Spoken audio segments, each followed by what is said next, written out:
Kalau dia masuk di dalam dunia politik, lahirlah yang namanya demokratisme. Demokratisme paham yang menganggap bahwa apa yang disepakati secara umum mau ditentang masyarakat atau tidak, udah peduli. Karena itu landasan hukum. Itulah dasarnya BBM meskipun Bapak demo, ya tidak dicabut kalau memang pemerintah itu tidak merasa dirinya itu ancaman. Ya karena itu kalau Anda mau demo, pastikan bahwa kekuasaan itu jatuh. Kalau tidak jatuh, tidak ada gunanya bagi mereka. Saya cuma mengatakan jangan terlalu banyak berharap. Saya sudah berkesimpulan bahwa Indonesia sudah berada pada satu kondisi di mana dia sudah mempraktikkan neoliberalisme, di mana negara menjadi alat kapitalisme, alat oligarki. Hanya ada satu yang bisa membuat dia terhentak, menggoyang kursinya. Kalau Anda tidak mampu menggoyang kursinya, tidak bakalan itu. Itu teori standar Pak, saya sampaikan itu. Ya, karena itu kalau datang demonstrasi jam 8 pulang jam 4 sore, ya pasti itu sudah tenang-tenang itu kan. Tapi coba kalau Anda pakai di situ demo, Anda berdemo di situ, ya gantian di situ, bawa peralatan, ya kan, semakin ditembak ada yang mati, muncul lagi. Wow, tumbang pemerintahan itu Pak, tumbang kekuasaan. Kenapa? Teorinya menjelaskan bahwa ketika seseorang berkuasa di punggung harimau, dia tidak bisa bertahan.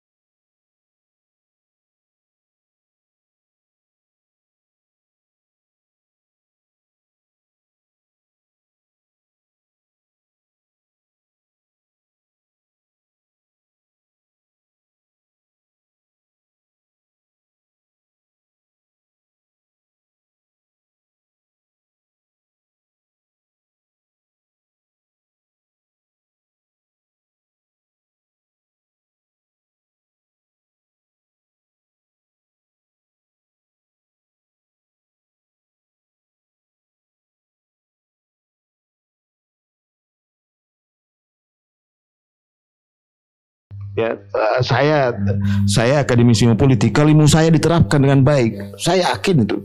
Saya yakin sekali negara ini bisa baik. Cuma saya bilang tadi, ilmu politik itu dengan politik itu berbeda. 360 bertolak belakang itu. Jadi saya katakan bahwa praktek politik yang terjadi ini tidak ada satu pun yang cocok dengan ilmu yang kami ajarkan itu. Jadi betul-betul kami gelisah Pak. Kami gelisah, sama gelisahnya kira-kira teman-teman di Fakultas Hukum melihat hukum itu hanya baik di Fakultas Hukum itu kan, di meja studi. Pas sebenarnya kalau mau diterapkan itu tadi itu bagus sekali. Karena itu kami hanya kembali karena pasti nanti dia mengatakan apa solusinya kan. Ini kan menarik ini. Saya diminta solusinya kan. Padahal sebenarnya teori itu sudah menjelaskan sekaligus solusi yang ditawarkan itu. Kan tidak ada teori itu tidak kuat kalau tidak ada faktanya tadi. Nah, apa yang disampaikan tadi ini kan narasumber asli ya, betul-betul aslinya ya. Narasumber asli ini fakta yang disodorkan ini. Terus bagaimana kita bisa menjelaskan? Nah, saya harus mulai dengan begini dulu supaya harapan saya supaya nanti setelah tahu ini terserah nanti Anda mau mengamuk, Anda mau pusing, Anda mau bunuh diri silakan. Karena hanya itu yang saya bisa jelaskan kan. Gitu. Yang pertama, berharap sama pemerintah tidak mungkin. Berharap sama aparat tidak mungkin. Kenapa? Saya mulai dulu dari negara ini. Sebenarnya apa yang dipraktikkan negara ini? Ada satu paham yang berkembang yang nanti berada dalam dunia politik, semua agama, semua bidang, semua aspek kehidupan masyarakat, bangsa dan negara itu ada, yaitu paham liberalisme. Liberalisme ini satu paham yang percaya sekali, yang yakin sekali bahwa individu itu hanya bisa berkembang secara maksimal kalau dibebaskan dari hambatan individu lainnya.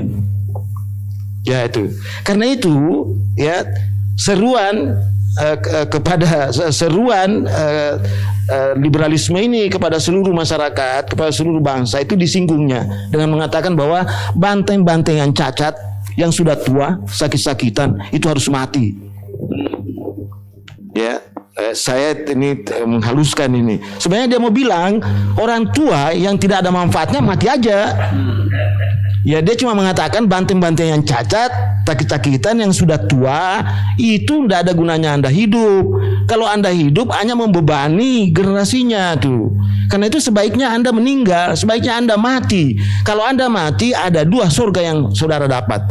Surga yang pertama tadi karena penderitaannya sudah berakhir, dan surga yang kedua karena memberikan kesempatan kepada generasinya untuk berkembang. Gitu loh amat. Jadi nah karena itu ya ini teori ini menjelaskan. Nah apa nanti wujudnya ini liberalisme ini saya terangkan. Coba Bapak jangan frustasi. Kalau ini sebenarnya sudah paham. Karena di kuliah saya itu sudah jelas sekali, sudah terang sekali. Coba dia tidak punya kekuasaan, tidak punya pengaruh, tidak punya kewenangan, dan tidak punya kekuatan. 3 unsur kekuasaan itu tidak ada dia pegang. Karena itu tidak bisa melawan dia. Dia tidak bisa melawan. Tapi, nah, bagaimana ini bisa dijelaskan ini? Liberalisme itu tadi masuk di dalam dunia sosial itu wujudnya individualisme. Karena itu dia mengutamakan diri sendiri, Pak. Tidak mungkin dia masyarakat, tidak bakalan itu. Kalau dia masuk di dalam dunia politik, lahirlah yang namanya demokratisme. Demokratisme paham yang menganggap bahwa apa yang disepakati secara umum mau ditentang masyarakat atau tidak peduli. Karena itu landasan hukum. Itulah dasarnya BBM meskipun Bapak demo, ya tidak dicabut kalau memang pemerintah itu tidak merasa dirinya itu ancaman.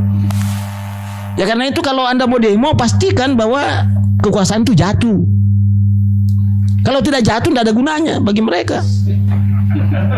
Iya ini teori ya. Teori ya. Pembahasan teoritisnya seperti itu. Ya kan ada yang mengatakan, wah itu kan teori Pak. Ya praktekkan aja kalau tidak percaya. Pasti jatuh itu. Kalau Anda berkemah tapi kalau Anda cuma datang di sana menakut-nakuti, dan dia mengatakan saya tidak takut kok. Kalau liberalisme tadi, kancil-kancil yang cacat, yang sudah tua sakit-sakitan harus mati, kan Anda beban. Ya karena itu subsidi itu, bansos itu beban memang. Beban, karena itu dia harus cabut. Biar mati sekalian. Biar Anda mati tidak apa-apa tuh. Ya memang begitu kok. Ini liberalisme ya. Liberalisme tadi yang masuk di dalam dunia politik namanya demokratisme. Lihat aja itu, seluruh keputusan-keputusan politik belum dilaksanakan sudah di-challenge oleh masyarakat. Sudah diuji di MK. Itu kan penolakan itu. Ya penolakan itu. Dan ini, nah bagaimana ini? Sudah masuk dalam dunia sosial, masuk dalam dunia politik, masuk lagi dalam dunia ekonomi. Inilah wujudnya namanya kapitalisme. Jadi individualisme, demokratisme, kapitalisme itu saudara kembar Pak. Di zaman dulu bentuknya kolonialisme dan imperialisme. Itulah yang memporak-porandakan negara-negara lama sebelum Indonesia ada. Dan siapa musuhnya tadi? Ya itu tadi yang mengaku bangsa Indonesia asli, kaum pribumi. Itulah musuhnya itu. Nah wujud daripada salah satu wujud daripada kapitalisme tadi adalah oligarki. Karena itu Pak, memang teorinya agak beda ini ya. Karena itu liberalisme lama itu memperlihatkan kapitalisme masih berhadapan dengan negara Pak. Masih berhadapan dengan negara. Tapi kalau sudah neoliberalisme, liberalisme baru, kapitalisme sudah menjadikan negara itu sebagai alatnya Pak. Karena itu di Indonesia itu pasti tumbuh komunisme. Karena lawan tandingnya komunisme itu adalah kapitalisme. Nah ini menjelaskan di sini. Jadi kalau ada mengatakan tidak ada komunisme di Indonesia, bohong itu. Karena musuh abadinya itu kapitalisme adalah komunisme. Kapitalisme itu akumulasi dan sementara ini distribusi. Nah karena itu tadi rencana komunisme adalah mengambil negara dan mengubahnya negara komunis. Kalau tadi dia sudah mengambil negara menjadi alatnya tadi. Nah karena itu ya komunisme dan kapitalisme tumbuh subur, dua-duanya ada.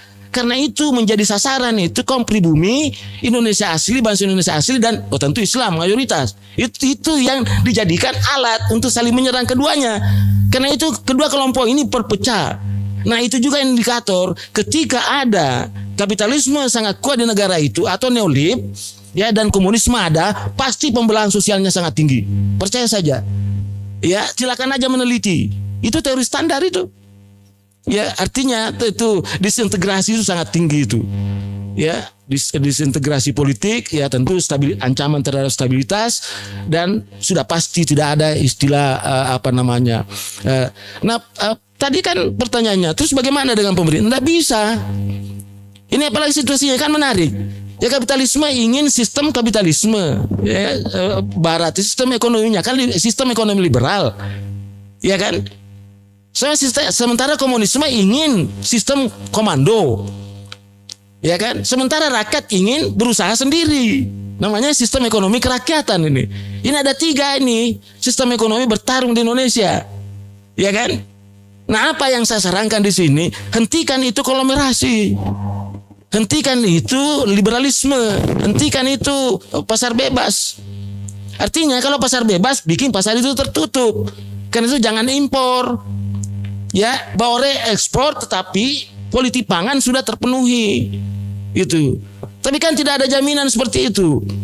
Ya, tidak ada jaminan seperti itu karena tadi saya katakan bahwa Indonesia sudah berada pada tahap neoliberalisme. Nah, kalau negara sudah dikuasai neoliberalisme, kapitalisme dan oligarki tadi, maka seluruh aparat menjadi alat, gitu. Menjadi alat. DPR-nya menjadi alat, Mahkamah Konstitusi menjadi alat, militernya menjadi alat, polisinya menjadi alat, birokrasinya menjadi alat. Tapi itu dianggap absah karena ada dalam hukum. Itu problemnya, Pak. Gitu kan? Nah, karena dia akan masuk, dia butuh karpet merah, Pak. Dia butuh karpet merah, apa itu? Debirokratisasi. Artinya mudahkan dia masuk. Kalau mudahkan masuk, pasti persulit mereka ini. Kan di situ.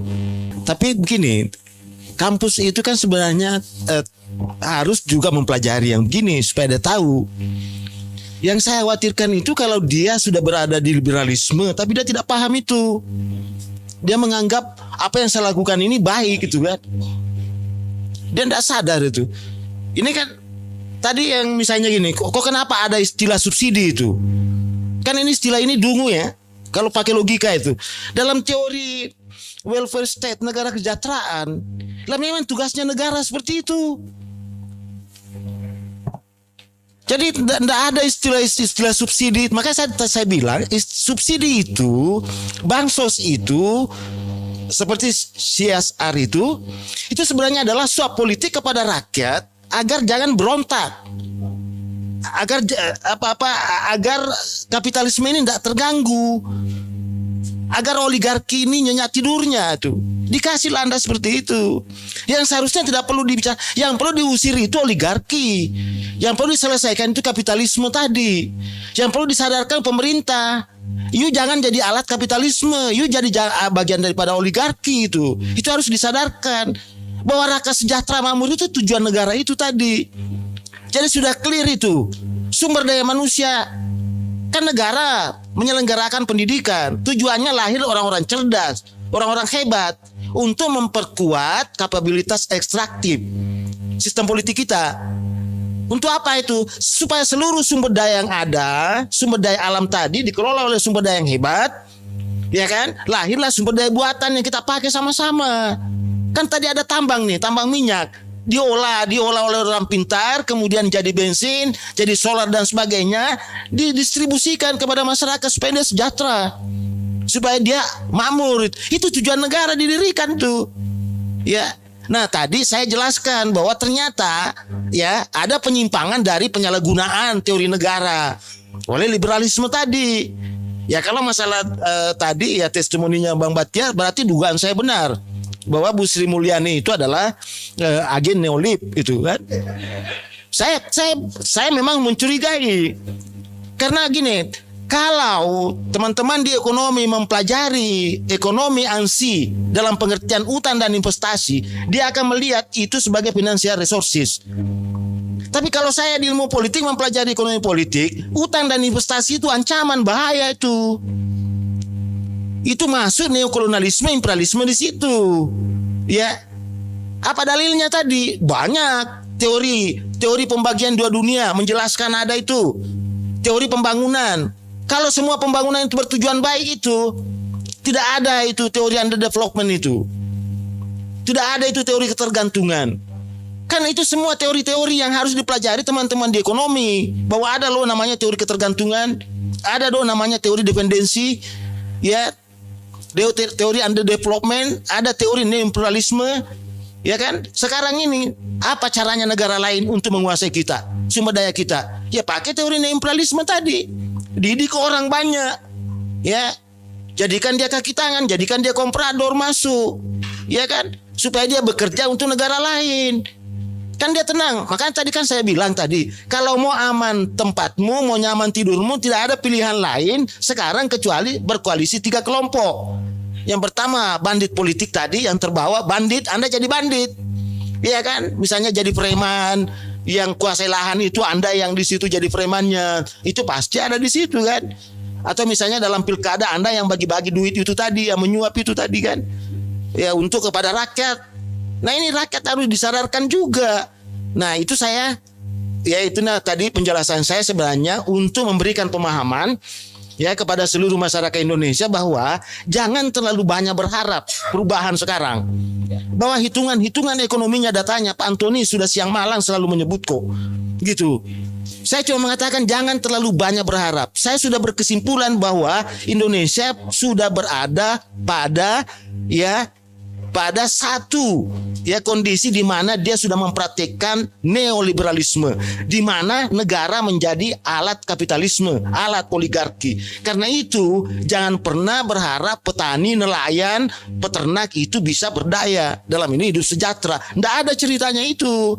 Karena teorinya mata dia mengatakan kancil-kancil yang cacat, yang sudah tua sakit-sakitan, seharusnya mati. Kalau Anda hidup, ya Anda beban bagi kami. Kenapa beban? Ya kami capek-capek berusaha, ya ada untungnya ternyata Anda mau dapat. Kan gitu logikanya itu kan? Ya. Nah karena itu ya tadi apa yang disebut bansos sekarang, BLT, nah itu kan hanya menjelaskan bahwa ini loh ada kompensasi saya berikan. Kompensasinya adalah supaya Anda jangan bergerak. Makanya itu tadi saya katakan kan, kalau Anda mau demo, hitung-hitung aja. Sekarang jangan hitung-hitung juga. Karena sekarang kalau negara itu neoliberal, tak peduli Bapak. Ya, tadi saya kata hanya ada satu yang bisa membuat dia terhentak, ya. Menggoyang kursinya. Kalau Anda tidak mampu menggoyang kursinya, tidak bakalan itu. Itu teori standar Pak, saya sampaikan itu. Ya, karena itu kalau datang demonstrasi jam 8 pulang jam 4 sore, ya pasti itu sudah tenang-tenang itu kan. Tapi coba kalau Anda pakai di situ demo, ya. Anda berdemo di situ, ya gantian di situ, bawa peralatan. Ya kan, semakin ditembak ada yang mati, muncul lagi. Wow, tumbang pemerintahan itu, Pak. Tumbang kekuasaan. Kenapa? Teorinya menjelaskan bahwa ketika seseorang berkuasa di punggung harimau, dia tidak bisa bertahan. Itu teorinya. Ya. Dan penguasa yang tidak punya legitimasi dan justifikasi sulit mempertahankan kekuasaannya. Itu teorinya, Pak. Kalau tidak percaya teori, praktekkan aja. Kan gitu itu tadi. Ya, saya kira gitu. Ya, oke.